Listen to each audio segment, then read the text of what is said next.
So not all of us grew up in a place where we could kind of roam feral and, figure out what our story was going to be when we got home so that we could practice those survival skills when we told our parents what we weren't doing during the day.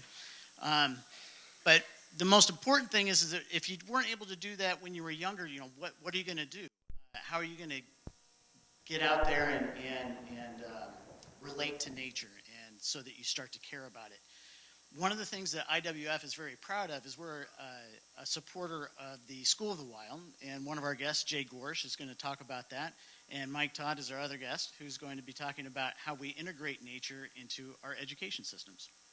Okay, so I have our website pulled up. I encourage you to check it out at some point in time. Also, if you like video, if you go to YouTube and search U Iowa School of the Wild, there's a nice little 3-minute video. We don't have time today to watch it because we have 30 minutes and I want to make sure we both have some time to talk. But go to YouTube, search U Iowa School of the Wild, and there's a nice little 30-minute or 3-minute video that will give you a visualization of what School of the Wild is. But I'm going to do my best to explain something that's hard to explain in this format.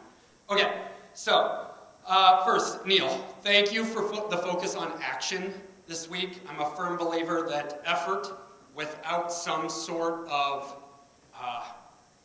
action that follows it is kind of pointless. And I work in higher ed, and often there's a lot of that, if anybody else works in higher ed. Okay, so anyways, School of the Wild. This is us. We are housed in the University of Iowa. Our history is with Iowa City. 24 years now. Kids in the Iowa City area, so that's North Liberty, Coralville, and Iowa City, have been doing School of the Wild. A handful of years ago, I took over running School of the Wild, and the question came up, if this is good for kids in Iowa City, shouldn't this be good for every kid in the state of Iowa? And having grown up just 30 minutes outside of Iowa City, in Williamsburg, Iowa, my answer was yes, absolutely. Because all I got was a one-day field trip when I was in 5th grade, and I don't really remember it. I know that I went to my county park, I know that I had fun, but I can't tell you much more than that. So we started projecting School of the Wild to other locations around the state. But first, what is School of the Wild? So School of the Wild is a 4 to 5 day experience. It happens in your local parks. So in Iowa City, we go to our field campus. But in any other area of the state, the kids go to their local park and spend 4 to 5 days learning in the local park. Now, what do I mean by kids? The kids would be, if, let's say this is a team right here in front of me, okay? And we have 3 formal educators and 2 informal educators. These 3 formal educators would be the 3 5th grade teachers, or the 3 6th grade teachers, or the 3 4th grade teachers, whatever grade the school district picks. But the point is, all 3 of them and all of their students have to participate in School of the Wild. One teacher can't select it because they like it, and another one choose not to. They have to do it as a grade level, so that every kid in that grade level gets a chance to go. This happens during the school year. It's not a summer camp. During the school year, during the school day. Kids go home at night. It's not an overnight thing. We're not going to ask those informal educators to run a week-long overnight program. Plus, we want the kids to go home and talk to whoever is at home with them about their day and their experience. So, 3 formal educators, 2 informal. We train that team to run the School of the Wild program in their park. Okay? And they do it equally. So this is a little different than maybe traditional conservation or environmental education programming, where the school comes out and the informal educators, the conservation educators, are responsible for all the instruction. So that's a key point to this. What we do is we take the kids, so let's say this elementary school picks 5th grade, they got 60 kids in 5th grade, they get divided into 5 groups of 12, and Ryan will have his group of 12 for an entire day, and the next day, his group of 12 will move to Joe, and so on and so forth. So we'll have each group of 12 for one full day teaching his theme, whatever his theme is. Now, what are the themes? Well, we have 3 habitats in Iowa, right? Wetlands, woodlands, and prairies. Those are the locks. Those are almost guaranteed. Doesn't have to be, but we really steer them towards those 3. And the other 2 they get to pick. The school district decides. Do they want to do an outdoor skills day that is focused on learning how to set up a tent and build a campfire and use a compass and those kind of things? Do they want a day like we have in our particular location, dedicated specifically to a certain wildlife area? So we have an entire day of ornithology because we have a raptor center and a bird blind and people who are licensed to bird band. So we would be silly not to have an entire day dedicated to ornithology. Now, not every park can do that, so they can choose something else if they like. We have an entire day dedicated to archaeology. It works well for us. Doesn't have to be for everyone else. This team decides. If this is a different school district right here, you decide yours, right? And we help you build yours out. It's not a canned curriculum that you have to do what we do in Iowa City, or you have to do what they did over there, and vice versa, okay? All right, other important points. Kids spend about 4 or 5 hours in their park doing this type of learning. It's a combination of outdoor education. It's a combination of hands-on conservation and environmental educational learning, right? So we're going to give them the sexy stuff, like get them in a canoe or a kayak, get a fishing pole in their hand, right? And then as they're out kayaking, we're going to sneak in all the important environmental ed stuff.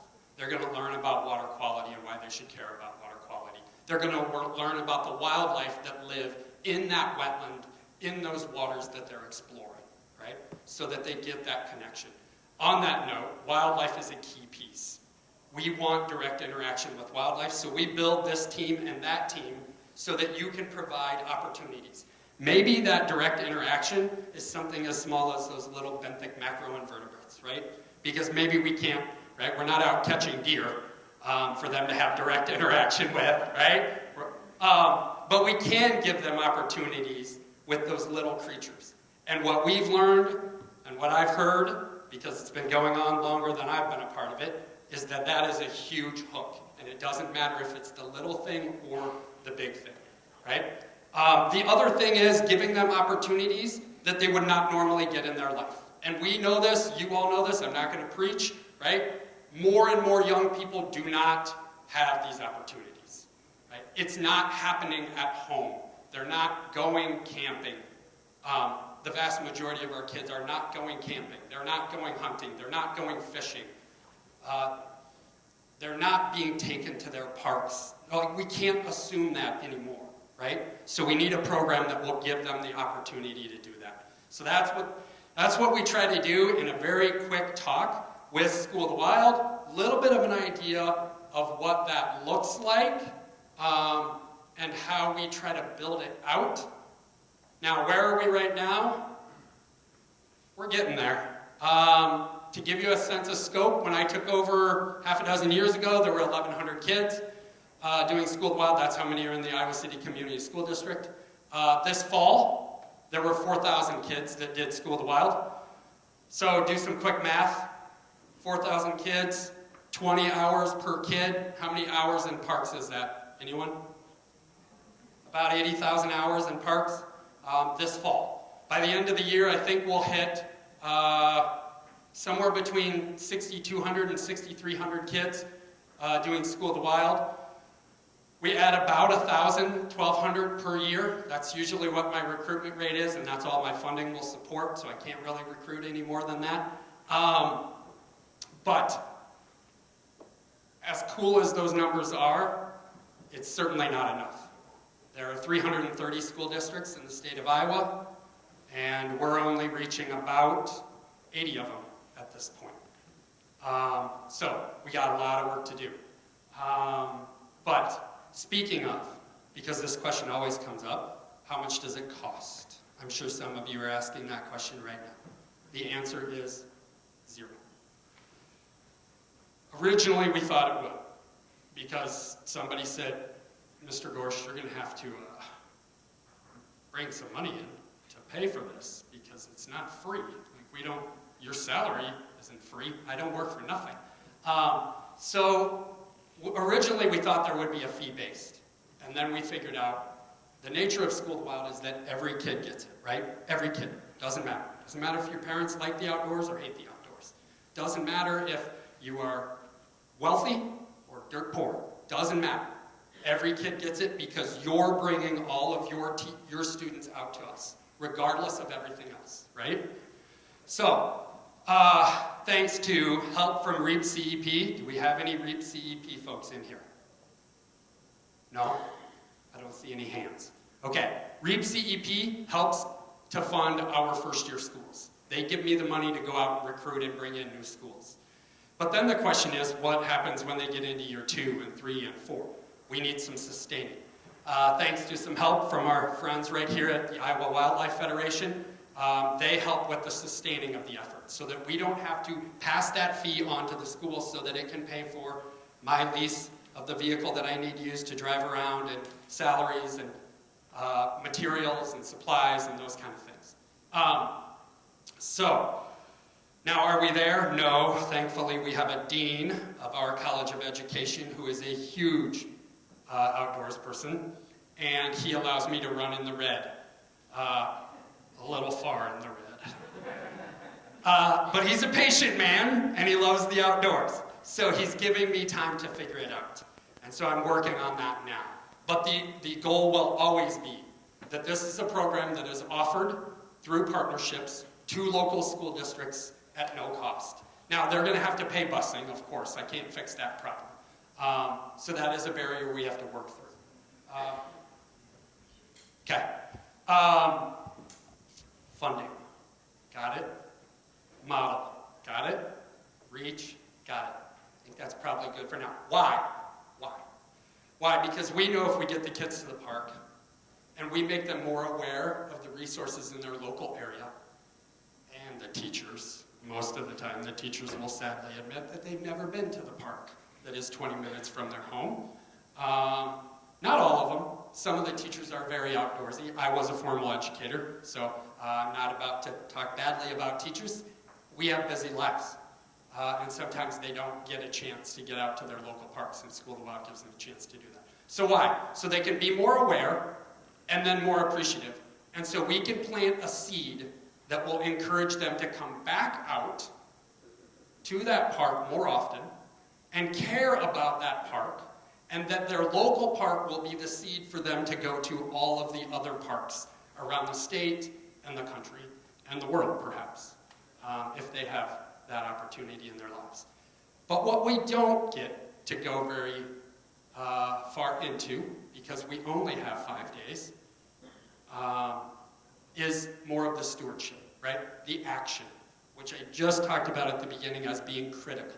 But what we hope we do is we introduce them to and inspire them so that there's a now what, which Mike and his program, in my opinion, from our conversations and what I've learned, gets into that now what. So I will hand the microphone off now. Mike will have some time to talk, and then there will be a Q&A at the end, so that if you have questions about School of the Wild, jot them down on your piece of paper that you have in front of you, and we'll get to those later. And I'll hand it over to Mike so he can take a look. Classroom today, the kids aren't seeing me, and I got to come see all you, so I'm pretty excited that Neil invited me. I think if we think of education, right, I think a lot of you maybe think about a lot of your traditional schooling and maybe a model where, and I think even as people come up with, like, we're going to do something educational, you think, okay, let's get a bunch of adults in the room, we're going to plan this all out, we're going to put it all together, the kids are going to come in, we're going to do these things to the kids, and then they're going to leave, right? It's like, we've been doing that a really long time all over the world, right? And I think and I dream that it's going to be different someday, that there's a different kind of education happening, right? Goethe says, and I tell my students this probably once a week at least, we see only what we know, right? How do we get them to see nature? They need a different kind of education, right? They need understanding, and they need experiences, right? And that's kind of been my passion for years. When I came to Ames High School about 17 years ago, I did not know what a prairie was, right? I grew up in Council Bluffs, Les Hills. I was in Scouts. I loved the outdoors. I couldn't tell you what a prairie was. I think that's a problem, right? And so I got there and I saw this thing out my back door, literally 30 seconds, and that seems pretty cool. Let's get some kids out there. I'm teaching biology and physics. That wasn't thing, but biology, right? And I'm like, let's go use that thing. What is it? And I started asking around, and I met some people. Started building some relationships. Irv Kloss I met and taught me all about the prairie. And I met Laura Norian with the Nature Conservancy, who was managing our prairie remnant at the time that the school district owns. And I said, man, this is great. Let's get going. I went to the North American Prairie Conference, and I met people. I went to the Les Hills Prairie Seminar, and I met people. And it became this huge thing about my journey of learning and then immediately getting the kids out. Hey, I learned this the other day, kids, let's go out and do something. You know, and we were doing things out there. We were working on the 3-year work plan. We were, spending long hours out at the Ames High Prairie. And I think that it got to me realizing, oh, wait a second. I don't need to, do things to the kids as objects. I need to involve them as an apprentice, like I was, like my education about prairie happened. I learned a lot about prairie and how to do things in nature through action and through my relationships with professionals and all these people who were experts that were teaching us things. And every project, I was with them. We brought an expert in. I didn't know either. Kids, we're going to learn about this today. Here we go. We're going to ask questions and figure out what we can do. And we're going to figure out what are our constraints that our facilities director doesn't want us to do, and what money we don't have. And these are part of it, but we can do something. Let's figure it out together. So then they're not asking me, why are we doing this? They know we did it together, right? That's my passion. And so we founded the Community Academy because we wanted to push further beyond what I'm able to do in my day job. So in my early morning and the rest of the day job with the Community Academy, I'm executive director and co-founder, and we get kids taking it to the next level,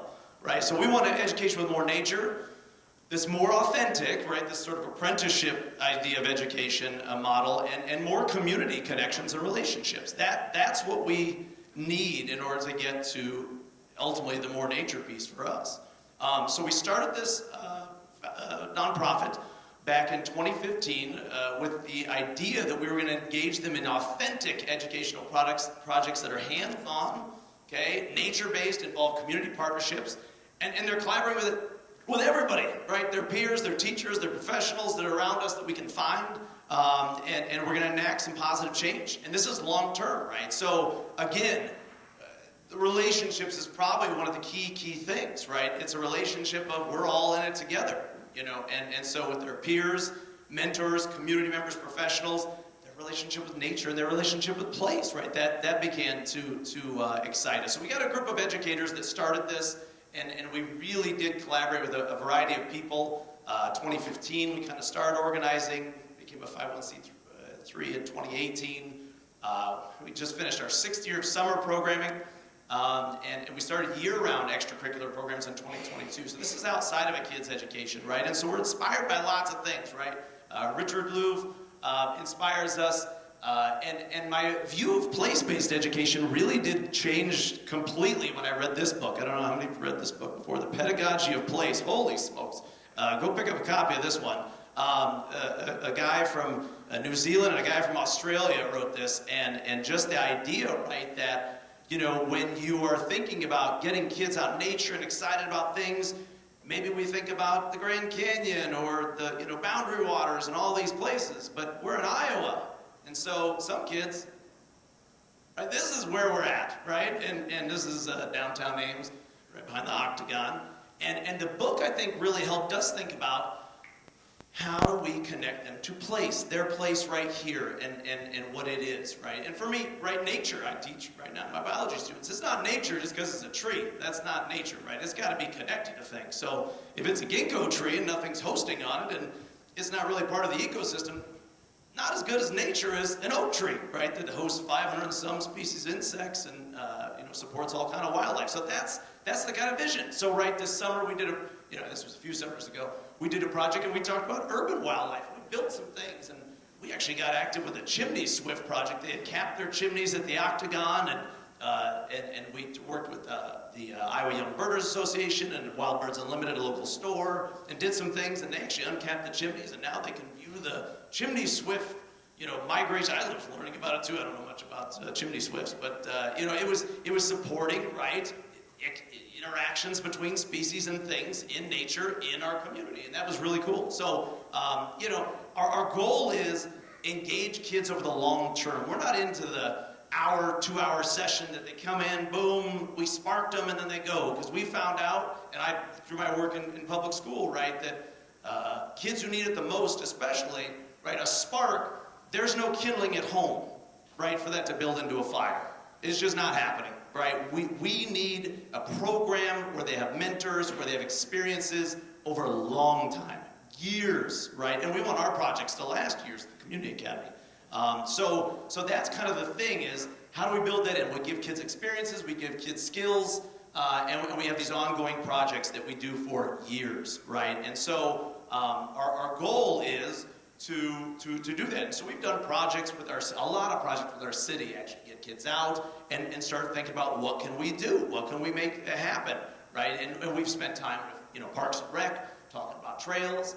And as we think about the Community Academy, we are trying to raise community members, right? With seeing things differently, right? We see only what we know. And in this project, right, it was really a lot of kids' first experience with being part of the deal. I can propose something, but yet the Parks and Rec director comes in and gives me some feedback. And then we take his idea, what he thought he wanted to do. The Parks and Rec director put this trail down the middle of this park, and we bring in experts. We bring in people from Iowa State who are ecologists. We bring in trail builders from the DNR. We bring in the neighborhood association group. All these people are stakeholders. Let's think about, before we do something in our community, right, that we actually ask people, how would this work out, do you think? And then we get their feedback, and then we change the plan. And we brought it back to the Parks and Rec director, and he said, oh my gosh, that's not what I came up with. But all these people said they thought it would be better than the plan I did. Sounds good, let's do it, right? And that's how we want kids to see community, right? And to know we don't know what we don't know, right? Let's talk to more people before we do things. Doing things quick isn't always a great thing to work out, especially for the environment, right? So, COVID didn't even stop us. Whew. We got some kids out working with the city on some projects that were causing some issues and some bioretention cells that they had planted, and so we actually ended up having families on Zoom that went out to these sites on their own as a family to help plant native plants and work on there. And we still manage this till today, right? So we manage these places, these plants, and kids learn a lot of things over those long-term experiences. We partner with lots of agencies, the Arboretum and the Octagon, and get out. I think this year we studied the derecho, the effects of the derecho on lots of places at the Arboretum, and we studied kids out camping and their families. A lot of them had never been out camping before, so building in lots of nature experiences, canoeing and camping and all kinds of things, and then learning about our place, all of our places, and how nature plays a role and interactions play a role. We spent some time at the research park. We were there for a little while in Tedesco Environmental Learning Corridor. We monitored species throughout the year. We collected seed. We helped do some water quality looking. Trail cameras, that was fun. You get the popcorn out, and the kids are like, what are we going to see on the trail cam today, And it's kind of fun when you see the coyote here. Oh, never mind. I don't know what this means.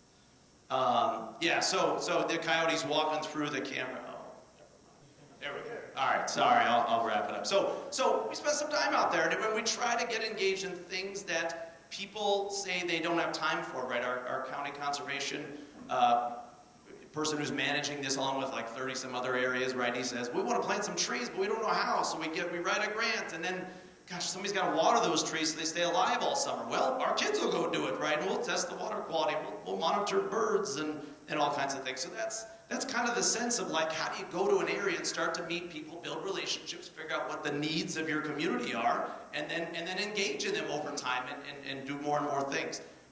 We grow native plants now.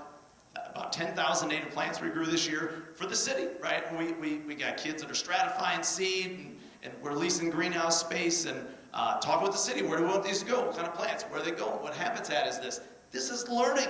We're learning a lot of things. And we're planting them eventually right outside City Hall, and at an affordable subdivisions retention pond, and Iowa Creek Restoration Project, a big one for our city. They caught a lot of flack, and we actually ended up getting in there, and we would go out in the summer, and in about an hour we'd plant 1,000 plants, about 80 different species, and kids are getting out there doing the work, and also thinking about how food's connected to nature and and growing our food in ways that can connect with nature. So this is my last slide. So this ultimately is how I view, right, incorporating nature in education, finding out what the needs are with the kids, not coming up them all ahead of time, but and asking stakeholders, right, and professionals and talking to people before we make plans, and then getting them involved, right, actually doing the work of the community and building relationships in the process. And ultimately, these projects need to last years, right? We need to make a sustainable difference, not a we did something and walked away and, 5 years later, there's nothing there. So that's it.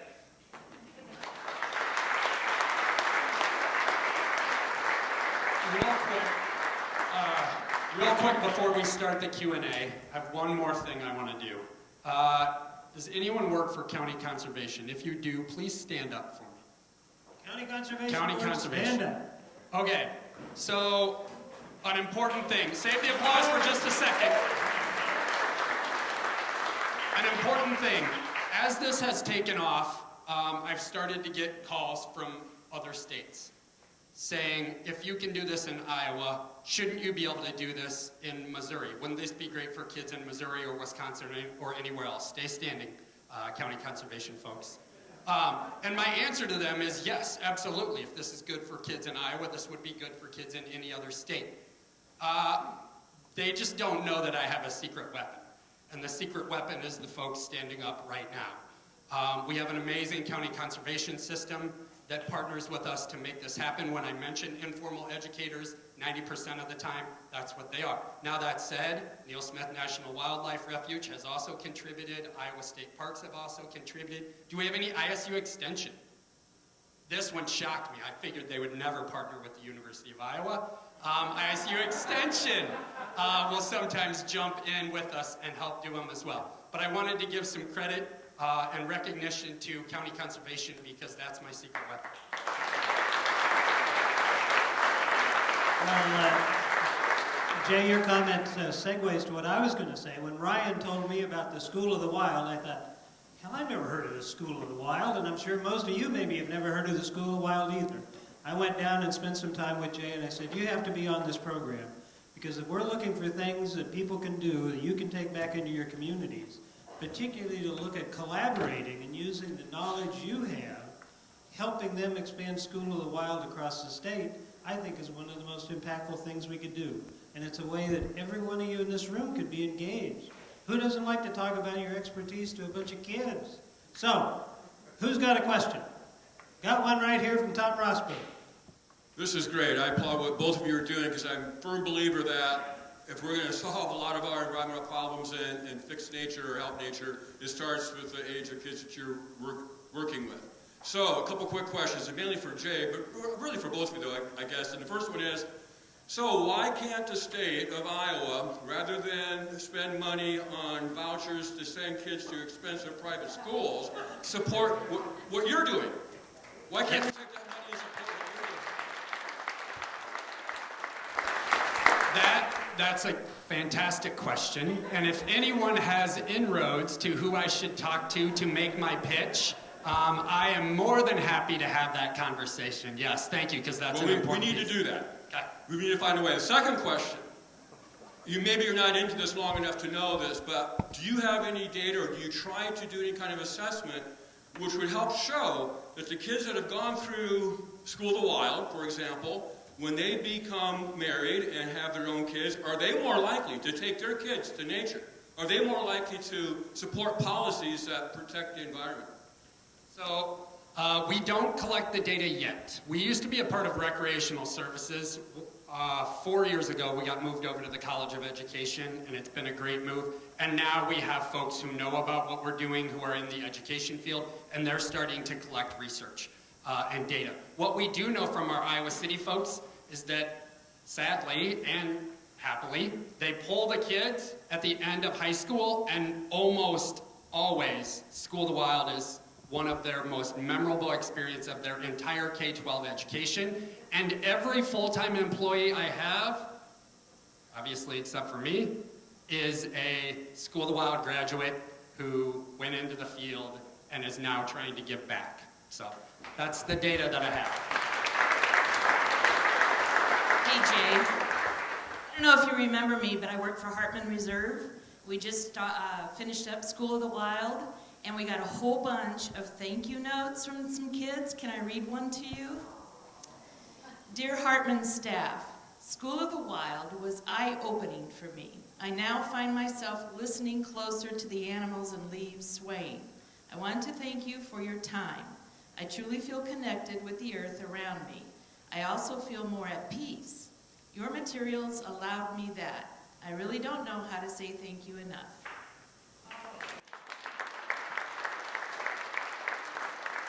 What a wonderful comment to go to our first break on. We have a half-hour networking session, lots of exhibits. There's T-shirts if you want them, other things, the kerchiefs, the flash drives, coffee. Be back in at 11 o'clock. Thank you. I think we're off to a good start. Let's thank this panel.